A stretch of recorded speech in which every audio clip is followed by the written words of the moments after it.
Hi everybody, it's Jen. Welcome back to my channel, Hallmark Plus More, where we watch and talk about shows, movies, mysteries, Hallmark ornaments, and anything else that floats our boat. So today I'm going to be reviewing a Hallmark movie called To Have and to Holiday. So it's a fun movie because it's about a woman who is dating somebody for 3 months, takes her boyfriend home for Christmas, and then he proposes the first night they're home. So the parents are a little surprised, and it's about them getting on board.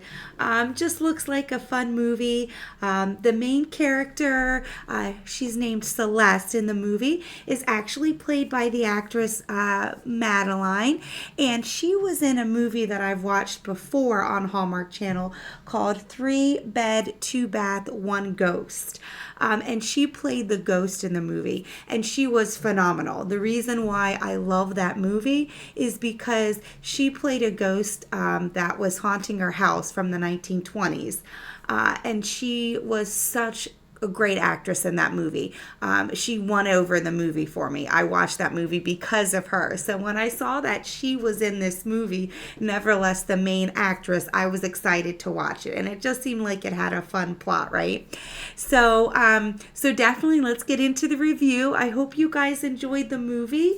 I liked it because it was a little different, mainly because the boyfriend she starts out with at the beginning of the movie, shocker, she's still with at the end of the movie, which if you've seen Hallmark movies, that's not really how they go, right? The boyfriend in the first 10 minutes of the movie is not who usually they end up with. Usually they have a boyfriend in the city, some reason they have to come home, fall in love with their high school sweetheart, an ex, or some new person they met along the way. But this movie actually starts and ends with her being with the same guy, which I kind of like because, like I said, it's kind of unusual for Hallmark movies. But I really thought it was a great movie. It had some funny parts in it. She comes home, introduces her boyfriend, who then becomes her fiance, to her family. Her mom is the mayor of the town, and her dad is a pastor. So obviously, the family is well known in the town, right? And then, of course, when he proposes, she wants to get married in her church. With her dad being the pastor, she basically grew up in this church, but it's being renovated in January, and it's going to look a little different. So she wants to get married in the original form of the church, which means they have to get married in the next 3 weeks, right? So they plan a Christmas Eve wedding, and the father is a little skeptical. You've been dating my daughter for 3 months, and now you're getting married. You want me to officiate the wedding? So when he does that, he has a process. He calls it the marriage boot camp, and he puts couples through this boot camp, through a series of tasks and things that they have to do together. And then if they don't pass his tasks, his boot camp, he gives them a score and a rating, then he won't officiate the wedding. So it's kind of a big deal. And now he's putting his daughter through it. So obviously he has an ulterior motive. He wants his daughter to be happy, but he's skeptical of this short engagement. So that's kind of, his motive, I guess, throughout it. But the little tasks that they do are kind of funny. I liked the gingerbread task. There was a pre-made gingerbread pieces. So they basically had to build a house, and they couldn't add any rooms or add any furniture. They basically had to build it with the gingerbread pieces that the father put out for them. And even seasoned couples, newlywed seasoned couples, they bicker over home repairs. If you talk to anybody, they've been married 30 years, they're renovating their kitchen, and they're arguing and bickering. So I think this is a great task for couples to work on. So obviously, you're going to see if they can get past it. And I really liked the way they worked through it. Jason is her fiance's name, and he is such a sweet guy. And I like the way they kind of worked through that exercise because, of course, they bickered because there's only so many rooms in the house, but they really worked through it. And I really enjoyed seeing that because I was like, oh, they're so sweet together. one of the other tasks was driving a golf cart with one being blindfolded and they have to guide each other. So, that obviously was funny. It took him a couple tries, of course. But, he doesn't come off right away as the nice guy. I mean, he always says, oh, I got a guy for this. And he's wearing this fancy jacket that he doesn't want anybody to touch. So you kind of get that feeling, kind of like a Hallmark movie where you have this like city rich guy and you don't really think she should end up with him. But he's kind of like an onion. Once you peel off these layers, you find out he doesn't have a guy for everything. Those are just his friends from college, and they help each other out. So it's not like, oh, he's so rich, he's got a light guy and he's got a this guy and a that guy. And then the jacket, he's real protective of. His friend actually passed away and that jacket belonged to him. So it's very special and valuable to him, not necessarily just because it's, it's a rich jacket. He doesn't want anybody to touch it. So once you find out, the way that he is, the dad, who's the pastor, runs this big Christmas festival.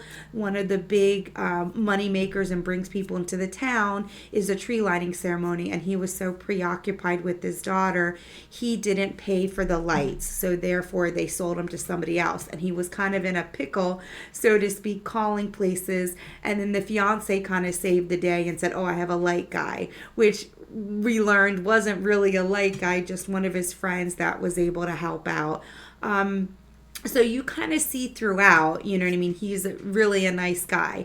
One kind of odd thing you see is he plays darts. At the beginning of the movie, they go to this restaurant or bar, and the fiance is playing darts with this older gentleman.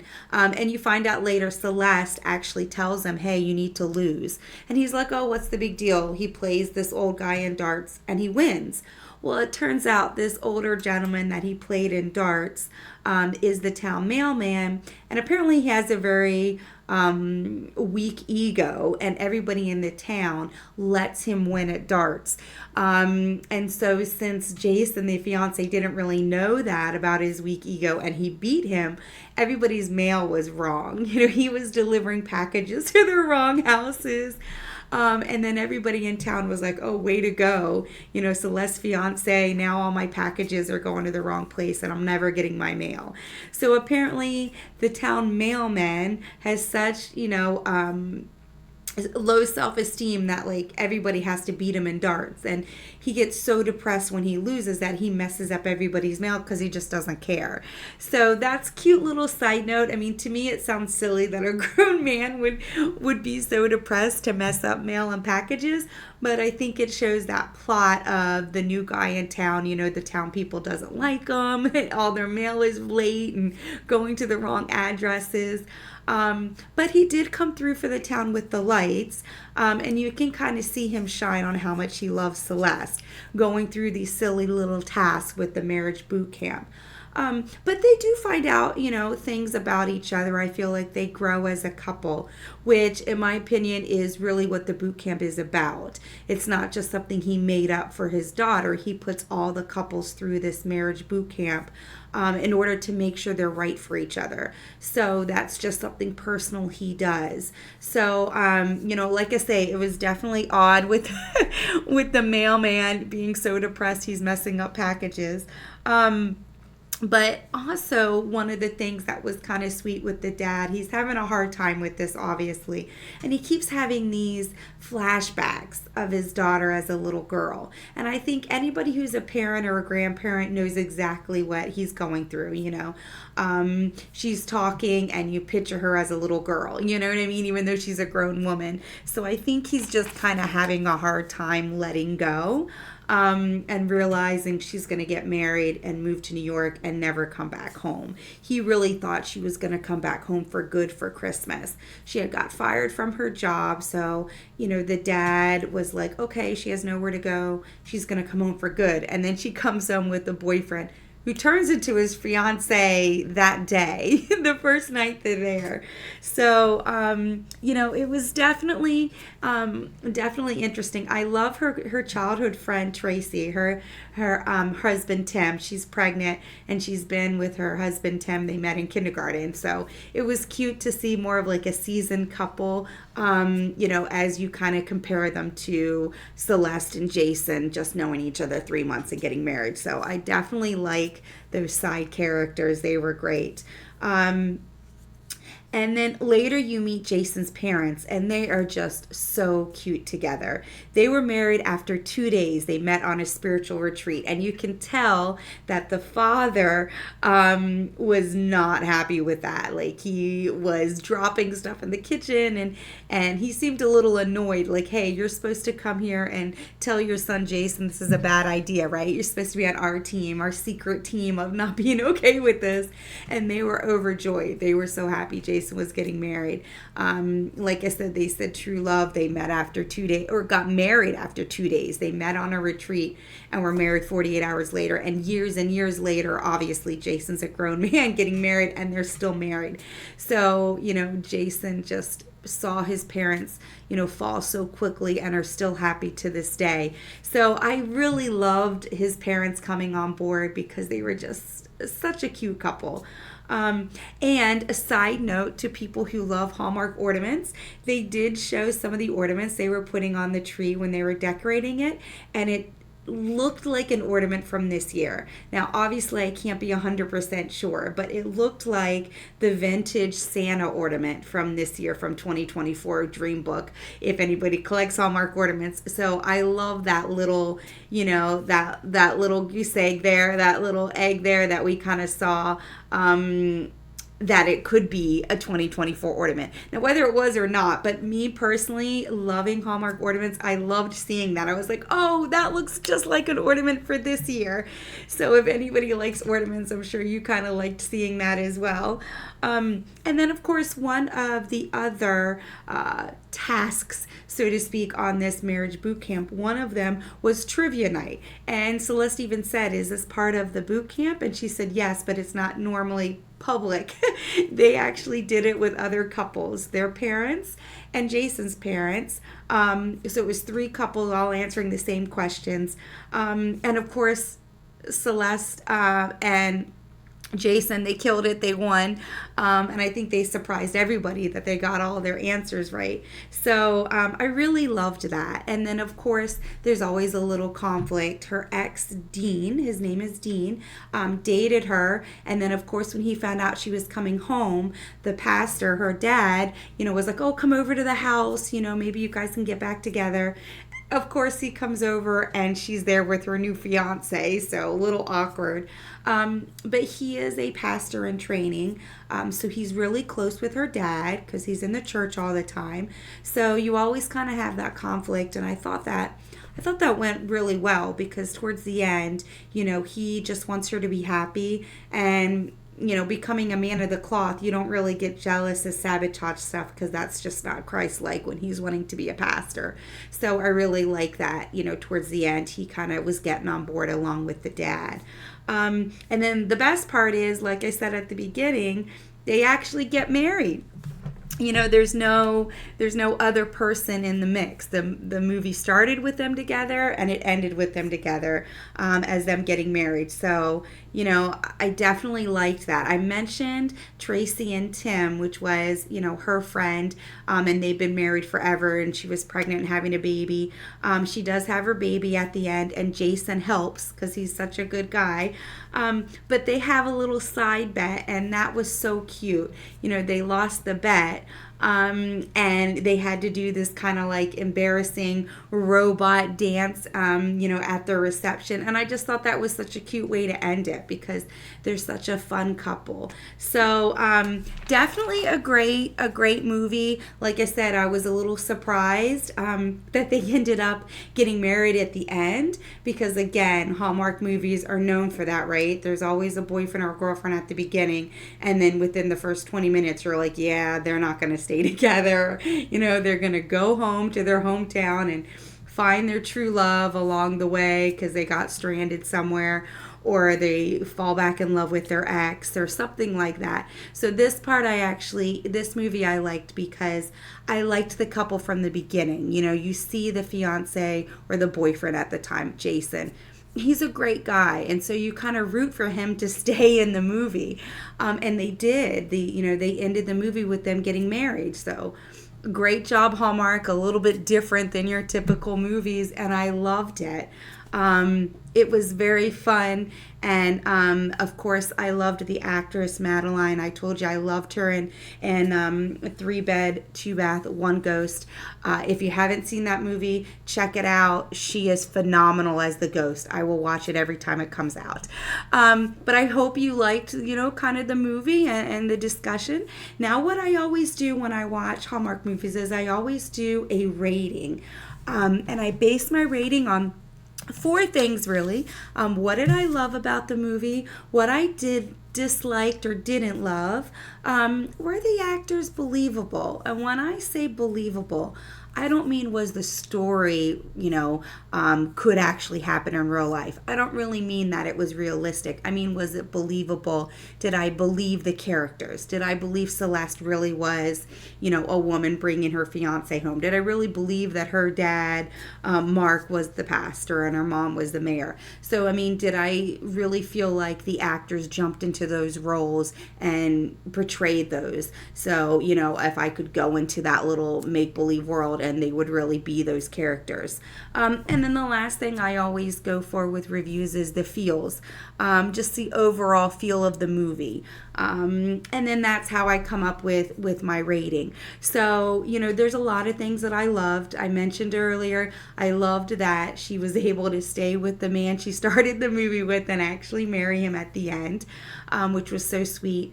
And I liked being able to see the father, even though he was a minister, you're still kind of seeing another side of him, right? Where he's a little flustered. He forgot to pay for the lights. Jason came in and saved the day with the lights. But, it's one of those things where when you see men of the cloth or pastors or priests, they're not perfect. Nobody's perfect. God's the only perfect person.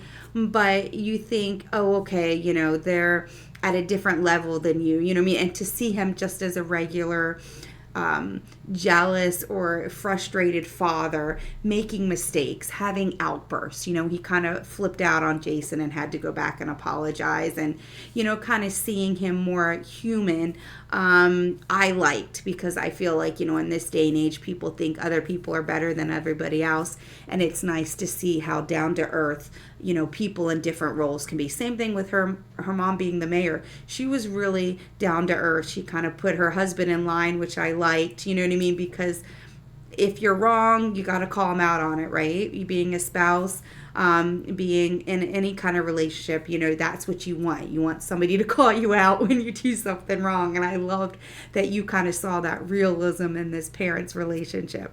Or should I say in her parents' relationship.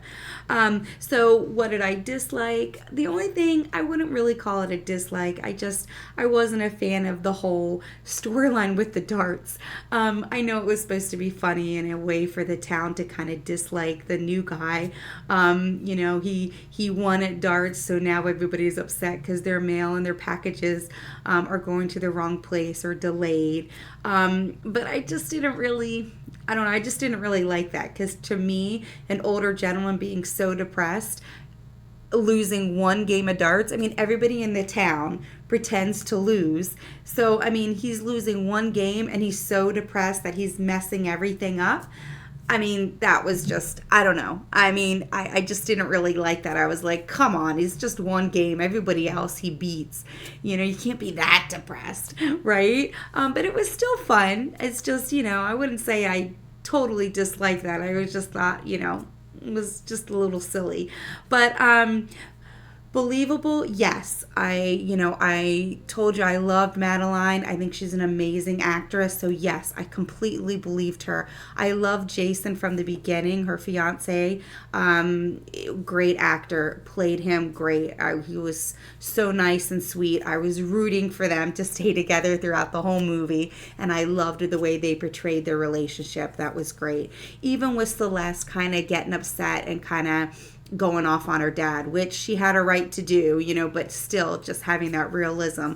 I thought everybody was great. I mentioned that Jason's parents, they were this cute cute couple, still together, loving each other. And then you got to see the mayor and the pastor's relationship where they're still loving, love each other and been together a long time. But you see that conflict of, yes, you were wrong. You need to go apologize. And I kind of like that too, because that's realism in a couple too.